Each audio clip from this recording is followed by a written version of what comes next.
Poštovani gledaoci, dobroveče. Ovo je emisija Politika danas. Gost večerašnje emisije je gospodin Miroljub Prvulović, predsjednik opštinskog odbora Srpskog pokreta obnove u Knjaževcu. Gospodine Prvuloviću, dobroveče. Dobroveče. Kako se osjećate u našem studiju? Pa reći ću da sam prezadovoljan. Drago mi je da ste vi večeras kao glavni i odgovorni urednik za televizijski program voditelj ove emisije i zahvaljujem se na poverenju da budem gost večeras u vašoj emisiji.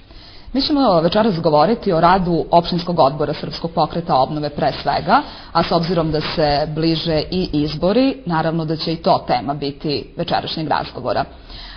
Šta radi i šta ima novo u opštinskom odboru Srpskog pokreta obnove? Pa evo, Srpski pokret obnove 14. marta ove godine postaje punoletan. Punimo 18 godina, mi smo formirani 14. marta 1990. godine.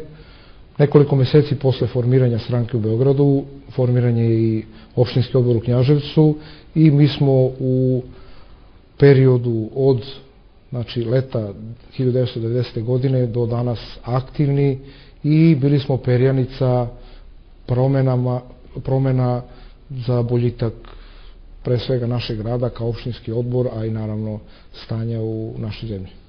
Šta je ono što se posebno važno, zanimljivo dešava u opštinskom odboru? Naš opštinski odbor je mali. Šta to znači? Mi smo imali puno tih transformacija i iz našeg odbora od 1990. godine prošlo je puno ljudi. Znate kakva je politička situacija bila od 1990. do 2000. godine, posle 2000. godine, evo sad je 2008. godina. Bilo je puno, neću reći lomova, nego jednostavno odlazaka, kao i svuda u poslu i u politici se dešava evolucija, znači ljudi menjaju mišljenja, prelazi iz stranke u stranku, uglavnom zbog nekih interesa, a Srpski pokret obnove, nažalost, po sebe uglavnom govorio istinu, ništa nije uvio u neke oblande i govorio o rukavicama, konkretno je pričao šta se može desiti ako uradimo ovako, šta se može desiti ako uradimo drugačije. Nažalost, Vuk Drašković je od 1990. godine na ovamo govorio stvari koje su se kasnije pokazivale istinitim, desile su se, nažalost, po naš narod. Sećate se šta smo sve imali 90. godina, znači sad je veliki problem, sad je 2008. godina. Kad kažem 90. godine, 90. i 91. su bile relativno dobre godine. Imali smo Ante Markovića, imali smo dinar, odnosno dinar koji je vredao u to vreme, je bio vrlo jak, bio je odnos prema nemačkoj marci 7:1 i ušli smo iz jedne, da kažem, relativno dobre ekonomske situacije u taj haos. 91. godine, znači, bila godina koja je pokrenula svu tu priču i desila se 93. ta inflacija od 313 miliona %, jedna od najvećih inflacija zabeleženih svih vremena. Imali smo te ratove krvave, nažalost, do 95. 6. Imali smo bombardovanje 99. godine, imali smo 2000. godinu, znači, koja je bila godina iščekivanja šta se desilo. O tome nismo mogli da pričamo 2001. i 2002. godine, pričamo sad 2008. godine. Ja mogu sa sebe da kažem da su čak i moje percepcije bile realne. Ja sam nailazio na probleme ljudi iz mog opštinskog odbora. Jednostavno smatrani smo da govorimo nešto što nije tačno. Znači, vreme je pokazalo da smo mi govorili istinu i da ono što smo predviđali i ukazivali kako da se to promeni, jednostavno nije od strane glasača procenjeno da to treba biti tako i one stranke koje su sad ću govoriti od 2008. godine na ovamo, bile na vlasti svih ovih 8 godina, dovele su da, kad se pogledaju ti ekonomski i socijalni pokazatelji, doveli su nas dovde dokle smo. Srpski pokret obnove, nekada najjača opoziciona stranka, sada već ne bismo mogli da kažemo da je tako, ili možda mislite drugačije. Zašto se to u stvari desilo?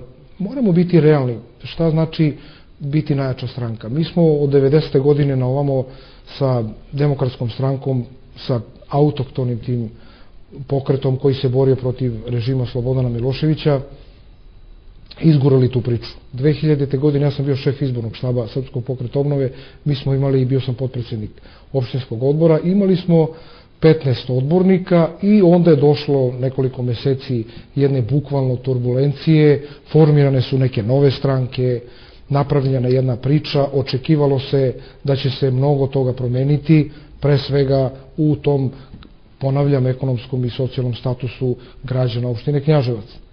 Vreme je pokazalo da to nije tako, u državi su se desili nekoliko interesantnih stvari, znači, koje su ukazivale da će doći do nekih turbulentnih promjena. Imali smo, nažalost, jednu veliku tragediju 12. marta 2003. ubio naš premijer, gospodin Zoran Đinđić.